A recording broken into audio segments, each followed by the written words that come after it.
We have talked about the skin stress axis and we have talked about mast cells, but today I want to zoom in on something very specific and one of the most under-recognized mechanisms that we see in clinical practice, the cortisol-lipid connection. This is what explains why your high-stress clients come in with barriers that are thin, reactive, and just won't heal. Let's break this down in a way that changes how you assess and treat the skin. So, here's the sequence I want you to understand. Chronic stress leads to elevated cortisol. Elevated cortisol will suppress lipid synthesis, and that results in a thin, permeable barrier. Each step compounds the next, and by the time that your client is actually in front of you, you're not just dealing with dryness, you're dealing with a structurally compromised skin barrier. Now, let's make this practical. Think of the skin barrier like a brick wall, and the corneocytes are the bricks, where the lipids are your mortar.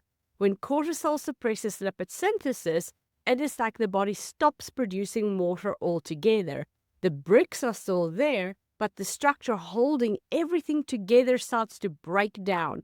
And this is when we see increased water loss, irritant penetration, reactivity of the skin, and ongoing inflammation. So lipids are the mortar and the corneocytes are the bricks that are structurally sound in isolation but dependent on the surrounding lipids for cohesion and permeability. When cortisol suppresses lipid synthesis, the mortar will erode and the wall becomes weak, porous, and unable to keep those irritants out and moisture in. Now, this is where precision matters because the barrier isn't just missing moisture, it's missing specific lipids in a specific ratio. We are talking about ceramides, cholesterol, and free fatty acids. These work together in a defined structure to maintain barrier integrity, and when cortisol suppresses their production, that balance is in turn disrupted, and the barrier loses its ability to function properly.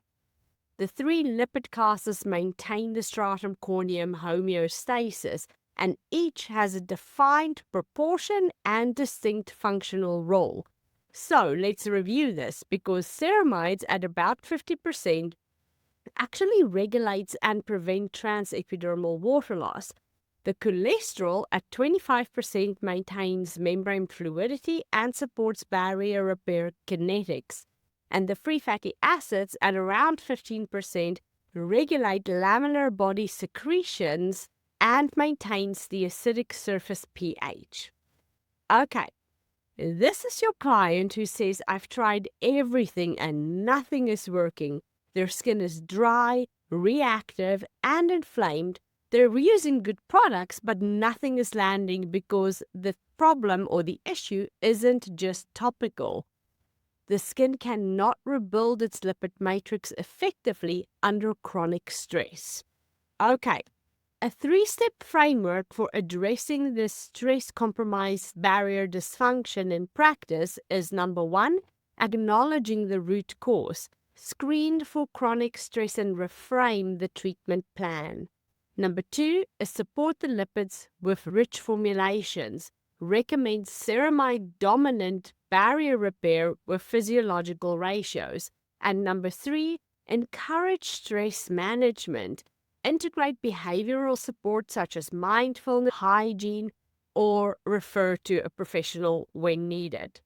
Okay, so what do we do in practice? We are going to follow a simple but critical framework. You have to ask about stress because if you don't, you miss the diagnosis. You support the barrier with the correct lipids in the correct ratios, and you recognize that this is support, not the full solution. The real shift happens when the underlying stress is also addressed. Chronic stress suppresses lipid synthesis, so ask about stress, support the barrier, address the root cause, screen, repair, resolve. Okay, guys. So the next time you are faced with a barrier that just won't heal, don't just change the protocol, change the question. Ask about stress, support the barrier, and address the root cause. because that's where real skin health starts, and I'll see you next week. Otherwise, you're just chasing symptoms.